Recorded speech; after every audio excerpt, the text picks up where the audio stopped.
Let's start today's class on the basis of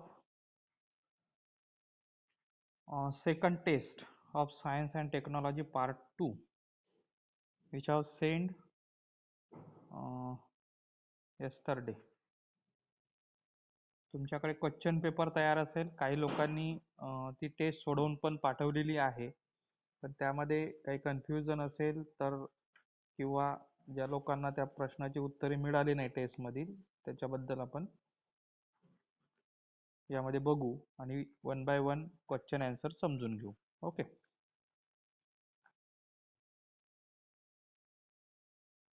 तेच विद्यार्थी join होत आहेत. बाकी विद्यार्थ्यांना जॉईन होत नाही किंवा क्लासबद्दल माहिती मिळते की नाही मिळत माहीत नाही. त्याबद्दल नंतर बोलू आपण. तो वन बाय वन एक एक क्वेश्चन बघू आपण. ठीक आहे. सेकंड टेस्ट आहे 15 मार्क्ससाठी. 30 मिनिट्स टाइम त्यामध्ये दिलेला आहे. क्वेश्चन फर्स्टमध्ये 7 सब क्वेश्चन्स आहेत. त्यापैकी कोणते 5 प्रश्न सोडवायचे आहेत. And then question number 2 also 7 questions sub questions which have solved only 5 questions. Okay, so in question number 1, sub question number 1, what is the central nervous system made of? Central nervous system जे आपण 9th standard मध्ये शिकलेलो होतो की आपली जी nervous system आहे, human nervous system, मानवी चेतासंस्था, त्याचे 3 पार्ट्स सांगितलेले आहेत. एक आहे central nervous system, then peripheral nervous system and associate nervous system. Okay, तर त्यापैकी जी मुख्य आहे, मेन आहे सेंट्रल नर्वस सिस्टम, मध्यवर्ती चेतासंस्था, ती कशाची बनलेली असते? So central nervous system which is mainly made up of brain and spinal cord. Central nervous system मध्ये दोन महत्वाचे ऑर्गन्स असतात, ते म्हणजे ब्रेन आणि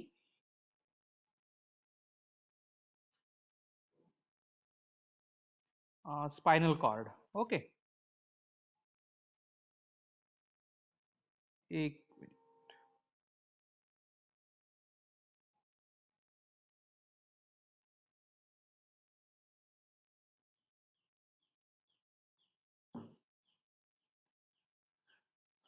हां, second sub question, what is a biogeochemical cycle? Biogeochemical cycle म्हणजे काय?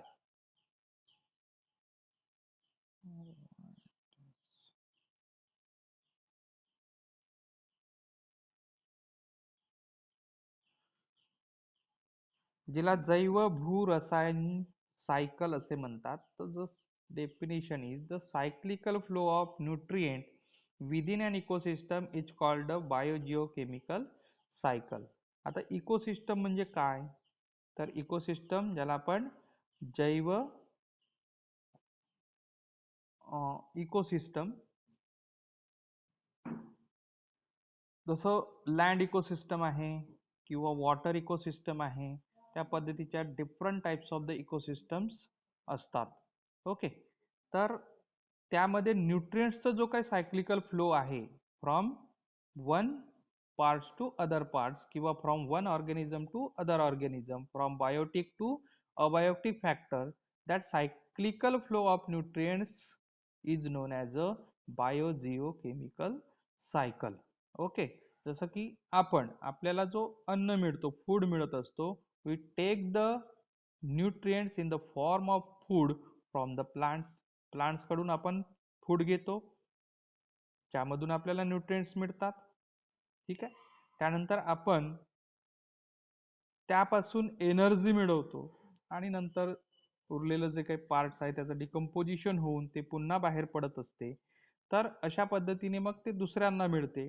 This is the cyclical flow of nutrients in an ecosystem, and this is process is known as a biogeochemical cycle.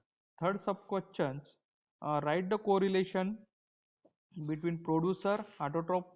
जे producers आहेत त्यांना autotrophs म्हणतात. Just for example plants काय करतात? Food produce करतात, म्हणून त्यांना ऑटोट्रॉप्स म्हणतात, म्हणजे स्वयंपोषी. अँड प्रिडॅटर्स मीन्स जे दुसऱ्यांवर अवलंबून असतात प्रेसाठी, भक्षकासाठी. ओके, भक्ष्यासाठी.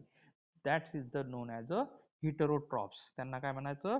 हिटरोट्रॉप्स म्हणजे परावलंबी किंवा इतरांवर अवलंबून असलेले.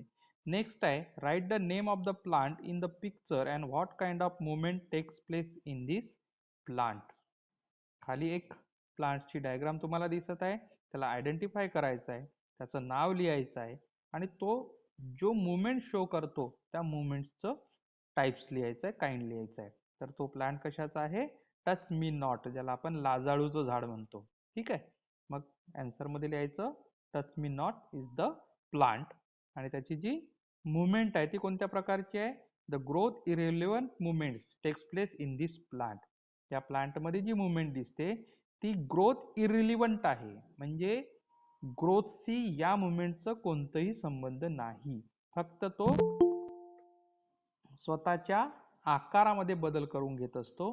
That is the kind of movement of in this plant. Okay. Next question number 5. Take the odd term out. 4 factors दिलेले आहेत किंवा 4 कॉन्सेप्ट दिलेले आहेत, त्यामधून एक ऑड तुम्हाला ओळखायचा आहे. इस्ट्रोजन, इन्सुलिन, पॅनक्रियाज आणि oxytocin. Oestrogen, insulin, pancreas and oxytocin. यामधील ऑड जो वर्ड आहे, वेगळा जो शब्द आहे तो कोणता? That is the pancreas. कोणता आहे? Pancreas. Why pancreas? Others are hormones secreted by different glands in human body. आपल्या शरीरामध्ये वेगवेगळ्या ज्या ग्लँड्स आहेत त्याद्वारे सिक्रीट होणारे ते हार्मोन्स आहेत. आणि पॅनक्रियाज हा काय आहे? एक इंटरनल ऑर्गन आहे आपल्या शरीरातील, जो इन्सुलिन नावाचं हार्मोन सिक्रेट करत असतो. Okay, so answer is pancreas. Next, complete the diagram of the types of nerve cells given below. Last standard मध्ये आपण शिकलेले आहोत नर्व सेलचे टाइप्स, ज्यांना आपण न्यूरॉन्स सुद्धा म्हणतो. तर त्या न्यूरॉन्सचे 3 टाइप्स आहेत. त्यापैकी एक टाइप तुम्हाला त्या चार्ट मध्ये दिसत आहे, डायग्राम मध्ये दिसत आहे. That neuron is known as a sensory neuron. कोणतं न्यूरॉन? सेन्सरी न्यूरॉन, ज्याला संवेदी चेतापेशी असे मराठीत म्हणतात. आता त्याचे जे रिमेनिंग 2 टाइप्स आहेत ते कोणते? So one is the motor neuron. Second type of the neurons is motor neuron, means प्रेरक चेतापेशी. Okay, and third types of the neuron is known as a association neuron. Third types कोणता आहे न्यूरॉनचं? That is the association neuron, जो या दोन्हीला मदत करत असतो. Okay, so in this way we can complete the diagram of types of nerve cells or types of neurons. Then sub question 7 in question number 1, define the carbon cycle. Carbon सायकलची तुम्हाला, त्याला आपण कार्बन चक्र बनतो, त्याची definition फक्त लिहायची आहे. एक एक मार्क साठीच प्रश्न आहे, त्याच्यामुळे जास्त डिस्क्रिप्टिव्ह लिहायची गरज नाही. Okay, so definition of carbon cycle is the circulation and recycling of carbon from the atmosphere to living organisms and after their death back to the atmosphere is called a carbon cycle. Carbon चक्र. चक्र म्हणजे काय? एक पूर्ण circle. मग atmosphere मध्ये असलेला जो कार्बन आहे त्याचं सर्क्युलेशन कुठे? ॲटमॉस्फिअर मध्ये टू लिव्हिंग ऑर्गॅनिझम, म्हणजे हवेत असलेलं कोणी माईक ऑन करू नये. ॲटमॉस्फिअर मध्ये असलेला जो कार्बन आहे तो लिव्हिंग ऑर्गॅनिझम्स घेतात, त्याचं सर्क्युलेशन होतो, तो पुन्हा ॲटमॉस्फिअर मध्ये येतो आणि अशा पद्धतीचे एक सर्कल तयार करत असतो. That is the cyclical flow और cyclical manner of carbon in the atmosphere is known as a carbon cycle. यालाच काय म्हणतात? कार्बन सायकल म्हणतात, कार्बन चक्र असे म्हणतात. ओके, नेक्स्ट क्वेश्चन बघू आपण. Question number 2. In question number 2, there are 7 sub questions are. You can solve any 5 sub questions. So first is the differentiate between gaseous cycle and sedimentary cycle. Gaseous cycle and sedimentary cycle यामधील difference तुम्हाला लिहायचा आहे. त्याची PDF मी तुम्हाला नंतर पाठवेन. Biogeo chemical सायकलची आपण डेफिनेशन बघितली. त्यामध्ये बायोजिओकेमिकल सायकलचे दोन टाइप सांगितलेले आहेत. That is the gaseous cycle and sedimentary cycle. So first point in the gaseous cycle, an accumulation of the main abiotic gaseous nutrient materials is found in the earth's atmosphere. म्हणजे पृथ्वीचं जे वातावरण आहे त्याच्यामधील ज्या main abiotic gases nutrients आहेत त्यांचं atmosphere मध्येच ॲक्युमुलेशन होणे त्यालाच गॅसियस सायकल असे म्हणतात. फॉर एक्झाम्पल कार्बन किंवा oxygen, nitrogen, these are the gaseous material which are accumulated in the earth's atmosphere. Okay, first point in the sedimentary cycle, an accumulation of the main abiotic nutrients material is found in soil, sediment and sedimentary rocks etc. of the earth. म्हणजे other than gaseous material, म्हणजे gaseous material व्यतिरिक्त जे काही materials आहेत, abiotic materials म्हणजे ज्याला आपण अजैविक घटक म्हणतो, ते जसं की सॉइलमध्ये असलेले किंवा रॉक्समध्ये असलेले, this all the material is known as a और circulation of these material takes place in the sedimentary cycle. Okay, in second point, in gaseous cycle includes the nitrogen, oxygen, carbon dioxide, water vapor etc. gaseous cycle मध्ये gases जे materials आहेत अर्थ atmosphere मधील ते include होतात, just like oxygen, nitrogen, carbon dioxide and water vapor, पाण्याची वाफ. and in sedimentary cycle includes the soil components like the iron, calcium, phosphorus etc. मातीमध्ये किंवा रॉकमध्ये, जमिनीमध्ये असलेले जे काही मिनरल्स आहेत, फॉस्फरस आहे, आयरन आहे किंवा कॅल्शियम आहे, अशासारखे these are circulated in the sedimentary cycle. Okay, so these are the difference between gaseous cycle and sedimentary cycle. Next question, write whether the following statements are correct or incorrect. खाली दिलेले ज्या दोन statements आहेत त्या correct आहेत की incorrect तेवढंच लिहायचं आहे. ट्रू और फॉल्स म्हणू शकतो आपण त्याला. ठीक आहे. So first, endocrine glands are also called ductless glands. आपल्या शरीरामध्ये ज्या एंडोक्राइन ग्लँड्स असतात, लास्ट इयरमध्ये आपण लेसन नंबर 15 मध्ये आपण शिकलेले आहोत की आपल्या बॉडीमध्ये कोणकोणत्या प्रकारच्या ग्लँड्स असतात आणि ते कोणकोणत्या प्रकारचे हार्मोन्स सिक्रेट करत असतात. Okay, so endocrine glands are also called ductless glands. याच्यावर गिव रिजन पण विचारलं जाते. तर या ग्लँड्सला डक्टलेस ग्लँड्स म्हणतात. हे खरं आहे का? दिस स्टेटमेंट इज करेक्ट और incorrect? So this statement is correct. Okay, endocrine ग्लँडला डक्टलेस ग्लँड म्हणतात. डक्टलेस म्हणजे काय? डक्ट म्हणजे काय? पिशवी, बॅग. या ग्लँडला बॅग नसते. ओके, याचाच अर्थ काय? तर ह्या ग्लँड ज्या काही हार्मोन्स सिक्रेट करत असतात त्यातला स्टोअर करण्याची अरेंजमेंट या ग्लँड्सकडे नसते. जसं ते सिक्रेट होतं तसंच ते ब्लडमध्ये सर्क्युलेट होतं आणि जिथं जिथं आवश्यक आहे त्या त्या ठिकाणी तो हार्मोन्स प्रोव्हाइड केलं जाते. Okay, that's why endocrine glands are known as a ductless glands and this statement is correct. Okay, next, plants have nervous system. वनस्पतीला नर्वस सिस्टम असते, चेता संस्था ज्याला म्हणतात. That statement is incorrect. आपल्याला जसं स्पेसिफिक नर्वस सिस्टम असते किंवा ॲनिमल्समध्ये स्पेसिफिक नर्वस सिस्टम असते, तशी नर्वस सिस्टम प्लांट्समध्ये उपलब्ध राहत नाही. Okay, so this statement is incorrect. Next, look at the diagram given below and answer the following question.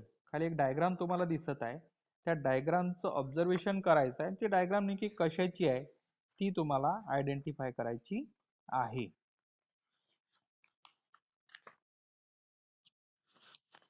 हा, मी सांगतो तुम्हाला नंतर. ओके, ती डायग्राम कशाची आहे? ती डायग्राम आहे ब्रेन अँड स्पायनल कॉर्ड.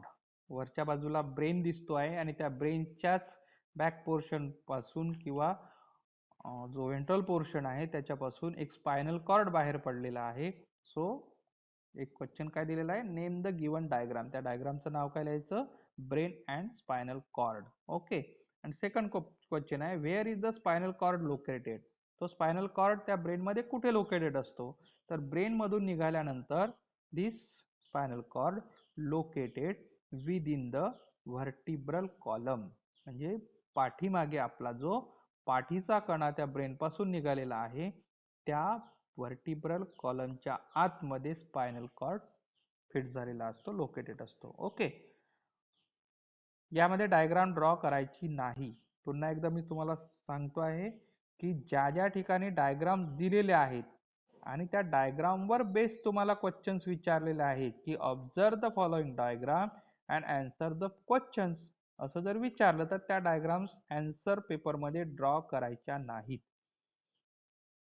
किंवा असे क्वेश्चन्स, डायग्राम दिलेली आहे तुम्हाला क्वेश्चन पेपरमध्ये आणि तिथं तुम्हाला लेबल करायला सांगितलेलं आहे किंवा name the parts of that diagram असं जर दिलं असेल आणि जर तिथं नंबरिंग केलं नसेल तर अशा वेळेस ती डायग्राम ड्रॉ करा आणि नंतर त्याला लेबल करा. परंतु डायग्राम दिलेली आहे आणि भागांना नावे दिलेली आहे, सॉरी नंबर्स दिलेले आहेत, तर अशा वेळी फक्त तो नंबर लिहायचा आणि नंबरच्या समोर त्याचं त्या भागाचं नाव लिहायचं, लेबलिंग करायचं. ओके. तर डायग्राम जिथे आवश्यक आहे तिथं काढायची, जिथे गरज नाही तिथं काढायची गरज नाही. ओके. नेक्स्ट क्वेश्चन आहे, complete the table given below. एक टेबल दिलेला आहे जो लेसन नंबर 15 लास्ट इयर मध्ये आपण शिकलो त्याच्यावर बेस आहे. त्यामध्ये ग्लँड्सचे नावं दिलेली आहेत आणि ते ग्लँड्स कोणते हार्मोन्स सिक्रेट करतात ते तुम्हाला लिहायचं आहे. जसं पॅराथायरॉइड, पॅराथायरॉइड हार्मोन्स जे आहेत, पॅराथायरॉइड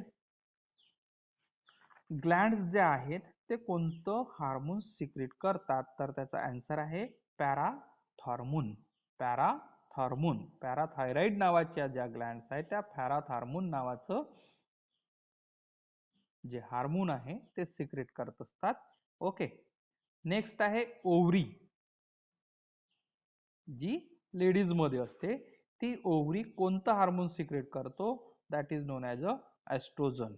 एस्ट्रोजन नावाचं हार्मोन आहे आणि एक प्रोजेस्टेरॉन नावाचं सुद्धा हार्मोन आहे. This both the hormone secreted by the ovary gland. Okay.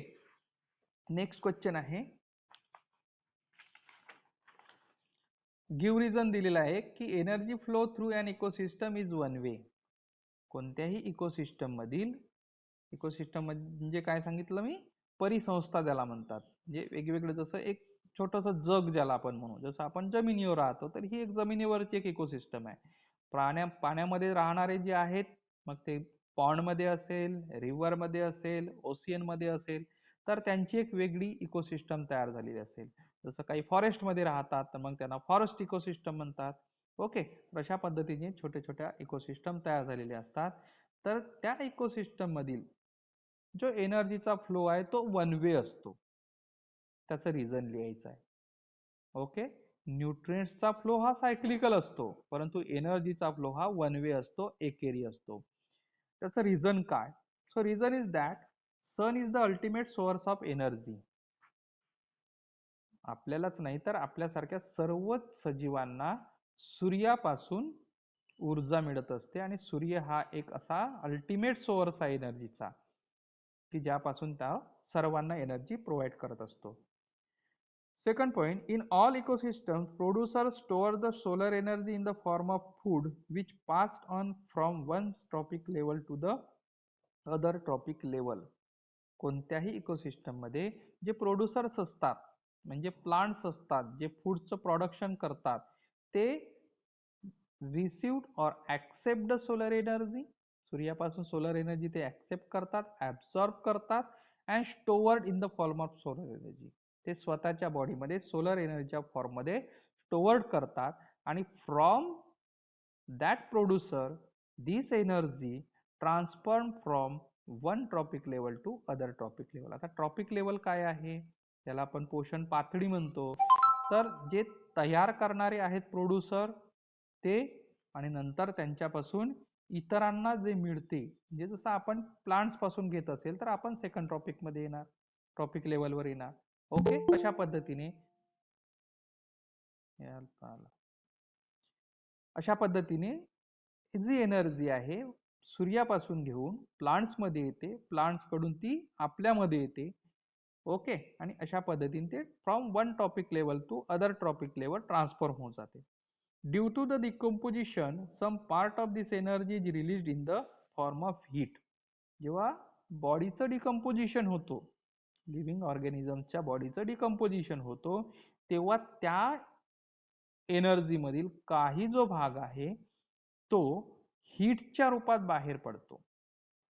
Okay, however no part of energy returns to the sun. पण आपण जी एनर्जी घेतली ती कोणाकडून घेतलेली आहे? सन कडून घेतलेली आहे. पण ती एनर्जी आपण पुन्हा सनला रिटर्न करत नाही. म्हणजे इथं सर्कल कंप्लीट होत नाही. सन पासून घेतली जाते आणि ऍटमॉस्फिअर मध्ये हीटच्या फॉर्म मध्ये ती एनर्जी रिलीज केली जाते, सोडली जाते. आणि म्हणून जो एनर्जीचा फ्लो आहे, that energy flow in an ecosystem is one way, एकेरी आहे, तो सायक्लिकल नाही. ओके, नेक्स्ट क्वेश्चन आहे, write example of two reflex action you have experience. तो तुम्हाला तसं हॉट्सचा क्वेश्चन आहे, जो तुम्हाला स्वतःच्या मताने लिहायचा आहे की रिफ्लेक्स ऍक्शन चे तुम्हाला अनुभव आलेले दोन कोणतेही एक्झाम्पल्स त्यामध्ये लिहायचे आहेत. आता रिफ्लेक्स ऍक्शन म्हणजे काय? त्याला प्रतिक्षिप्त क्रिया असे म्हणतात. कधी कधी असं आपल्या सोबत घडते की चुकीने जर एखाद्या शार्प म्हणजे टोकदार, धारदार अशा वस्तूवर पाय पडला, हात पडला, तर आपण कोणताही विचार न करता आपला हात किंवा तो पाय पाठीमागे घेतो. किंवा न कळत गॅसवर ठेवलेल्या भांड्यावर जर आपलं चुकीने हाताचा स्पर्श झाला, तर कोणताही विचार न करता, क्षणाचाही विलंब न करता आपण तो हात पाठीमागे घेतो, कारण भाजण्याची भीती असते. कोणताही विचार करत नाही आपण तिथे. तर ह्या ज्या काही ऍक्शन्स असतात, ज्या फास्ट होत असतात, इमिजिएट होत असतात, कोणत्याही ऍक्शनवर ज्या रिॲक्ट होतो आपण, that action is known as a reflex action. Okay, तर असे दोन एक्झाम्पल तुम्हाला लिहायचे आहेत.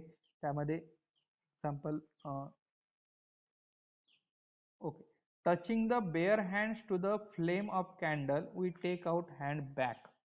जर एखादी कॅन्डल म्हणजे मेणबत्ती जळत आहे आणि नकळत आपलं जर उघडा हात जो आहे तो त्याला टच झाला, तर आपण लगेच त्याला पाठीमागे घेत असतो. This is one of the example. Second example देता येईल की when we put our legs unfortunately on the sharp object we react fastly. म्हणजे अनपेक्षितपणे किंवा अनफॉर्च्युनेटली आपण जर आपलं पाय किंवा हात धारदार चाकूवर, धारदार वस्तूवर ठेवलं, तर आपण फास्टली रिॲक्ट होतो आणि लगेच आपण तो हात किंवा पाय पाठीमागे घेण्याचं काम करत असतो. So these are the examples of reflex action. And then the last question, fill in the blanks in the figure given below. एक तुम्हाला ट्रॉपिक लेवलची डायग्राम दाखवलेली आहे. त्या ट्रॉपिक लेवलच्या डायग्राम मध्ये काही ब्लँक स्पेसेस दिलेले आहेत, तर ते तुम्हाला फिल करायचं आहे. एक पिरॅमिड आहे, त्या पिरॅमिड मध्ये बेसला काय दिलेले आहेत? All producers in the ecosystem. त्या इकोसिस्टम मधील प्रोड्युसर्स, ज्यांना आपण प्लांट्स म्हणतो, ते त्या ट्रॉपिक लेवलमध्ये प्रोड्युसरचं काम करतात. त्यानंतर त्यांच्यावर जे काही डिपेंड असतात त्या प्लांट्सवर, जे डायरेक्टली आपण म्हणजे घेतात, जसं की आपण समजा आपण शाकाहारी जर आहोत, तर आपण जो मोस्ट ऑफ द फूड घेत असतो तो प्लांट्स कडून घेत असतो. That's why we are herbivorous. Herbivorous म्हणजे शाकाहारी. मग आपण कोणत्या लेवलला जातो? फर्स्ट ट्रॉपिक लेवलला, म्हणजेच कंझ्युमर म्हणून. हर्बिवोरसच्या वर कार्निवोरस आहे, ज्याला आपण मांसाहारी म्हणतो. म्हणजे हर्बिवोरसला खाणारे ते सेकंड ट्रॉपिक लेवलमध्ये येतात. आणि शेवट आहे किंवा नंतरच्या लेवलला ठेवलेला आहे ओमनिवोरस. ओमनिवोरस मीन्स त्याला मिश्राहारी म्हणतात. ओके, तसं आपण काही लोक वांग्याची भाजी पण खातात आणि काही लोक चिकन मटन पण खातात. तर असे जे काही लोक असतात त्यांना काय म्हणू आपण? ओमनिवोरस. ओके, तर these are place in a third trophic level. Okay, so in this way we can complete the given tropic level chart. Here your test paper number 2 it's completed. You have any queries, you can ask me. काही अडचण, काही confusion असेल तर विचारा. काही लोक late join झाले, त्या लोकांनी जर काही क्वेश्चन असेल तर विचारा. त्याचे आन्सर्स मी तुम्हाला PDF च्या स्वरूपामध्ये ग्रुपवर पाठवेन. आणि ज्यांनी सोडवलं असेल ऑलरेडी त्यांनी ते आन्सर्स चेक करून घ्यायचे, करेक्शन करायचं. ठीक आहे. 5 मिनिट आपण त्या गोष्टीसाठी देऊ. काही कन्फ्युजन विचारायचं असेल तर स्वतःचं माईक ऑन करायचं, शक्य झाल्यास व्हिडिओ पण ऑन करा आणि कन्फ्युजन विचारा. Okay, let start.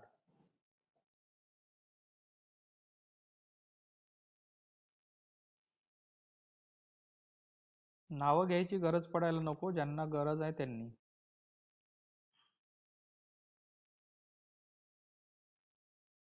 ओके, अंश खापेकर, तुला पेपर मिळून जाईल याच्यावरती. बाकीचे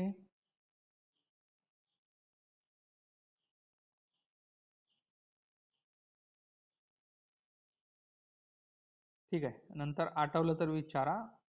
ओके.